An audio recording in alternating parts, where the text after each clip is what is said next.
Good evening, and welcome to our exploration of the leak of October 10th, 2020.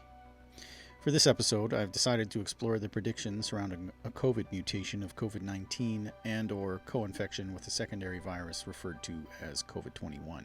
I imagine it might be pretty difficult to find relevant information on this, but we shouldn't let that dissuade us, so let's just dive right in. So, unfortunately, it would seem someone decided to make a movie called COVID-21 Lethal Virus. That's going to make our job a little tougher. Okay, so we're on the British Medical Journal website, and we've got this response to an article referring to COVID-21. It's dated January 10th, 2022. The writer seems to suggest that Omicron is sufficiently different from its predecessors and should be called COVID-21.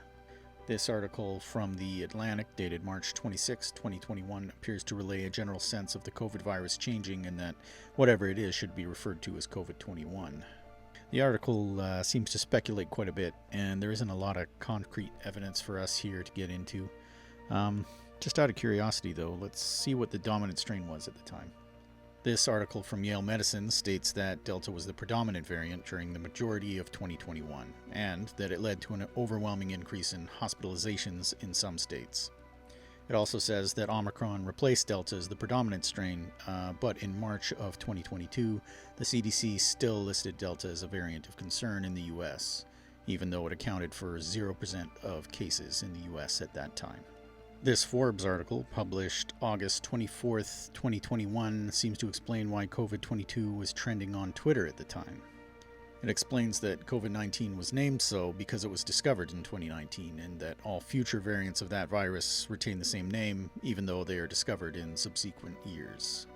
It then suggests that the term was first used by Cy Reddy, PhD, Associate Professor of Systems and Synthetic Immunology at ETH Zurich, Switzerland. Apparently, he was suggesting that COVID-22 could be some future variant, and also referred to Delta as COVID-21 in the German publication Blick. This article was published by Blick on August 22nd of 2021. Cy Reddy seems to suggest that Delta differs from the original COVID-19 and that it should be called COVID-21 instead. This Washington Post, June 28, 2021 headline reads, "Spread of Delta variant prompts new restrictions worldwide." The article says that the spread of Delta forced a growing number of countries to reimpose lockdowns and other public health restrictions.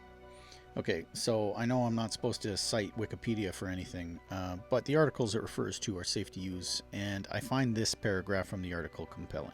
During a third wave of the virus, cases began rising across most provinces west of Atlantic Canada in mid-March, prompting further lockdowns and restrictions in the most populous provinces like Ontario and Quebec. Due to a relatively low volume of cases in the Atlantic provinces, the travel-restricted Atlantic bubble was planned to reopen. However, in late April, the third wave had spread to the Atlantic provinces.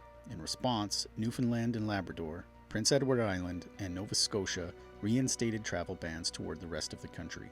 So, to be honest, I hadn't even heard that there was any sort of inter-province travel restrictions at any time. Well, we weren't able to find anything conclusive regarding the term COVID-21. We did, however, confirm that Delta was the predominant strain through 2021 and was replaced by Omicron at the start of 2022. We also found that Delta was responsible for an increase in government lockdowns and restrictions that year. I'm not too concerned with the names of the variants because ultimately it doesn't matter what they were called. What is important is that a new variant or virus did appear around that time and did result in an increase in lockdowns as predicted. That's all I got for you guys tonight, and I'll see you in the next one.